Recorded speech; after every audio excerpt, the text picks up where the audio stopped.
So this is going to be a really quick tutorial to help you create your hall pass. You're going to need your hall pass with you every time we leave the classroom or the studio to do shooting in and around the school. I've already taken some photos in Photo Booth, and rather than using a picture of myself, I'm going to use the teddy bear. So you're going to use Photo Booth to take some pictures of yourself, and you're going to choose which one you want to use with your hall pass. I don't want you to use any of the filters. I just want it to be a very clean, simple picture. And as much as possible, try and position yourself, your face, over to the side of the image area. Once you have your photo taken, we're going to move it into the Hall Pass folder that you should have on your desktop. So I'm going to double click the folder to open it up. And to move the picture that I want to use for my Hall Pass, I just click on the thumbnail that's at the bottom of the screen in Photo Booth, and click and drag and drop it in. And now I've got a copy of that photo. I'm going to quit Photo Booth. I'm going to rename the photo. To do that, I'm going to click once on the file to select it, and one more time in the name portion of that file, and the text becomes editable. Start getting in the habit of naming all of your files with your last name, your first initial, and a little piece of text that describes what it is. And this could be files, this could be photos, etc. So I'm going to call this Hall Pass Pic. So I'm going to double click on the hallpass.psd file, and PSD stands for Photoshop document. So I'm going to double click, and what that will do is it will start Photoshop loading up if it's not already open, and eventually open this file. So we're going to wait patiently for that to happen. Whenever you see a little icon bouncing up and down at the bottom of your screen, that means that that program is in the process of loading, so you might have to be a little patient sometimes for that to happen. Now that Photoshop's opened up, I'm going to ask you to go to the Window menu at the top of the screen and select Workspace, and make sure that Essentials is selected. There's a little check mark next to it. And once you've checked to make sure it's selected, you're going to click on Reset Essentials. And what that does is it ensures that all the tools and different palettes and things we're going to be working with are going to be in the same place on your screen as they are in this video. Now, it looks like this Hall Pass file is absolutely huge, but it's not. To see the actual size of this file, you can go to the View menu and select Print Size. So you can see this is actually quite small. It's the size of a business card.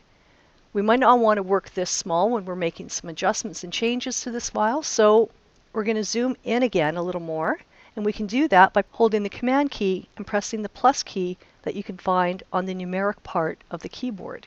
So I'm going to click plus a few times until it's filling up the screen again. Another thing we're going to do is we are going to take a look at the top of the Photoshop window.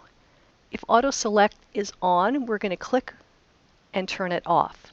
Over here in the Layers palette, I'm going to click on the tab that says Layers to pull it out and away, which will allow me to click on the bottom part and click and drag and expand it out to make it easier to see all the layers we're going to be working with.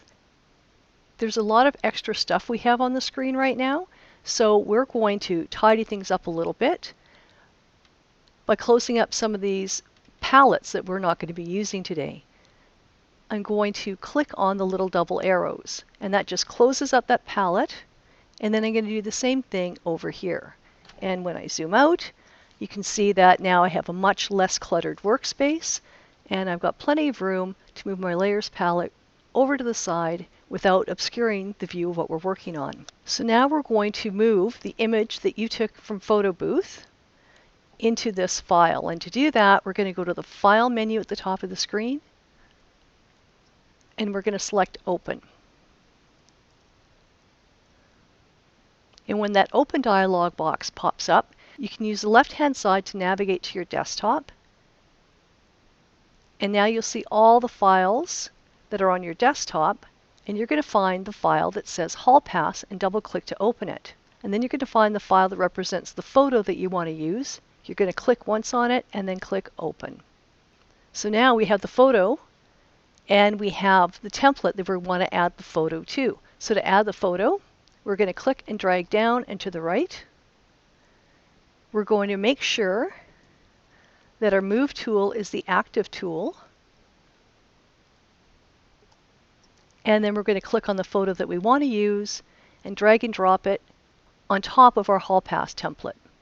Now when I dragged in my image, it ended up at the very top of all these other layers. And because it's on the very top of all the other layers, of course I can't see any of the rest of our design.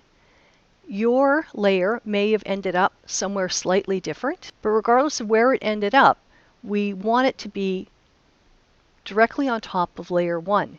So to move it, we're going to click on the layer thumbnail and we're going to drag down until we see a blue line appearing over layer 1. That lets us know where this layer will be moved to, and we can release. And now we can see the rest of our design. But the bear is on the wrong side of the frame. And I can use this layer visibility button to temporarily hide the information on this layer, just so you can see that we want the face on this side.